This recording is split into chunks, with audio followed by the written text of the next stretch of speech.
तो नमस्कार प्रणाम स्वागत बा रउआ सबके राइटर आशिक अभिषेक के चैनल पर। और सब बताइए आप सब कैसन बानी। उम्मीद करते हैं रउआ सभी बढ़िया होखब, अच्छा होखब, बिल्कुल मस्त होखब, तंदुरुस्त होखब।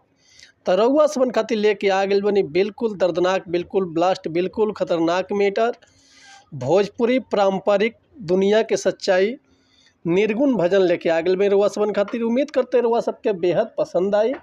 अगर एकरा के रउआ बढ़िया म्यूजिक बनवा के बढ़िया से दिल से गायकी कैतनी तो 100% बाकी गाना ही राउर मार्केट में बिल्कुल बजी। हर जगह पे गाना ही राउर बजी, परिवार में होखे चाहे अन्य जगह होखे, हर जगह ही गाना राउर बज सकेला।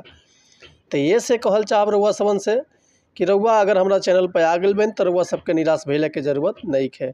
काहे से कि रउआ सबन खातिर हम हर एक प्रकार के सॉन्ग लिखिले, हिंदी होखे चाहे भोजपुरी होखे, चाहे ट्रैक पर होखे, चाहे नया कंपोजिशन होखे, चाहे वो अपना फरमाइश के हिसाब से कोनो भी मैटर लिखवा सकीले। ऑर्केस्ट्रा संग, लव संग, बेवफाई संग, पूर्वी, निर्गुण, भजन, लोकगीत, लयदारी, रंगदारी, जातिवाद संग, चाहे जिला के ऊपर गाना, चाहे सैड संग, चाहे विवाह गीत, चाहे विदाई गीत, चाहे वो अपना मनपसंद के कोनो भी मैटर लिखवा सकीले, वो बिल्कुल उचित चार्ज पर। तो ये से कहल चाहब रउआ सबन से कि रउआ चैनल पर आ ही गइल बनी। आ चैनल का अगर सब्सक्राइब नहीं कैले तो पहले सब्सक्राइब कर ली, बेल आइकन प्रेस कर ली, ताकि कोनो वीडियो अपलोड करी तो सबसे पहले नोटिफिकेशन रउआ सबन के मिले। अगर वीडियो रउआ सबके अच्छा लागता, गाना पसंद आवता तो एगो प्यारा सा कमेंट कर दी। चलिए देर ना करते हुए मैटर पर ध्यान दिया जा। आज के का लय बा, का एकर धुन बा, ये रउआ सबन के हम गा के बताओ तनी। उम्मीद करते रउआ सबके बेहद पसंद आई। बिल्कुल पारंपरिक लय बा, बिल्कुल एकदम खतरनाक मैटर बा। तो चलिए देर ना करते हुए आज के गाना देखल कैसे बा।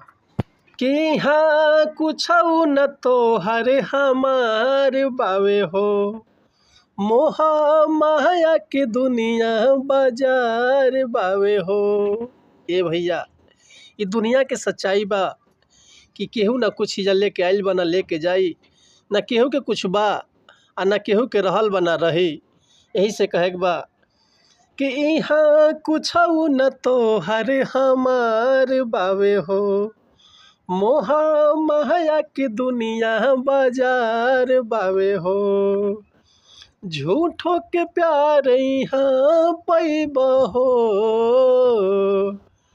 खाली हथवा आइल बाड़, खाली हाथे चली जइब हो।